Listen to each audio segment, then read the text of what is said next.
Kia ora, Mr Chair. It actually is necessary to inject a wee bit more of a positive tone into this debate after that rather impoverished contribution coming from the member currently representing Maunga Kia. Maunga Kia is a proud tangata whenua name, blighted at the moment by anyhow, let me come back to the bill. So I'd like to pick up on one of three things that the Minister has said. I'd like to come back and pick up on one of three things that the Minister has said. A key part of this Minister's narrative has been the reduction of red tape, unblocking the bureaucratic imbroglios that stop firms and investors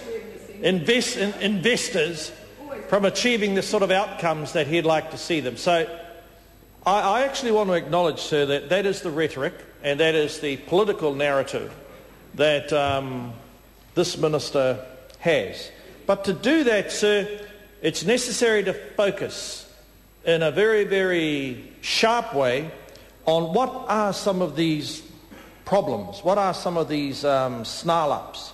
And I'm disappointed, sir, that in the section, and I only hope that the Commission really, in developing its procedures, and of course this will depend on who the Minister, the Government, the Crown appoints.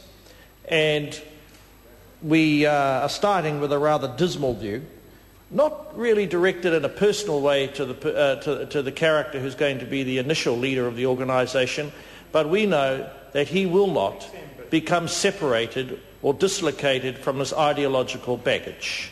Now we know that to be a fact, but we're going to have to deal with that burden. But sir, if you're going to consult in terms of 1AB, sir, consult with any person's organisations, I think it would have been good. I think it's good if the Minister and his colleagues dedicate some attention to finding people who can actually liaise with a wide array of organisations, and I have in mind here, sir, our Māori organisations, because this is a government that's only too happy to parade its rhetoric up and down the country about how the emerging Māori economy represents something of a positive platform to grow the overall economy. Well, sir, that will happen when they're no longer as disengaged as they've become under this government and their lacklustre partners in the Māori Party. So it's going to increase the level of importance that we have the right woman or man capable of building bridges into that area, because there are some significant institutional problems there, not the least of which has to do with the land tenure system, with access to capital, with the importance of forming the right partnerships. Given the wretched way, sir, in which the Minister of Agriculture seems to have presided over the allocation of grants and capital into the agricultural sector, and according to my colleague from the West Coast, Damien O'Connor, it almost looks as if vested interests are being yet again rewarded. Sir, it's important that the Productivity Commission have people that can turn their attention towards, without the introduction of science-based capital, innovation, clever research that is designed to meet the specific, distinctive institutional problems in that small segment of our economy, then I think this could turn into be either too ideologically narrow or too full of puffery, sir. Now, one redeeming feature about the terms of reference, sir, is that matters relating to the Commission working jointly with other agencies, including overseas agencies. And I imagine, sir, that is an opportunity for the Productivity Commission to focus on what's happening in Australia. Now, in Australia, sir, we already have enough of our Kiwis enriching their economy, Mr. Chair. And it's difficult to see if we don't get the right blend of people, or if we don't emulate what they've been able to do, sir, in our economic thinking, which is actually not to deprecate, marginalise representatives from the labour movement, but to integrate their perspectives into a broad plan to build the people as you build the economy. And sir, the member from Maunga Kiekea, he's quite entitled to speak against the very sensible amendment coming from my colleague here, the chair of the relevant select committee. But what he reflects is a very parched view about the underlying accord that we think is very, very important. Yes, the word parched does strike me at this hour of the night, but we are still in Thursday. We are still in Thursday, etc. I think I might need it at about 5 to 12, actually. Yeah. Anyhow, so underlying what the member from Maunga Kiekea was saying was a view that there can be no meshing together of the perspectives of those who are in control of capital and those who are proxies for the voices of labour, the voices of people. And yes, those who are making investment decisions, they have to bear in mind the rights of the shareholders.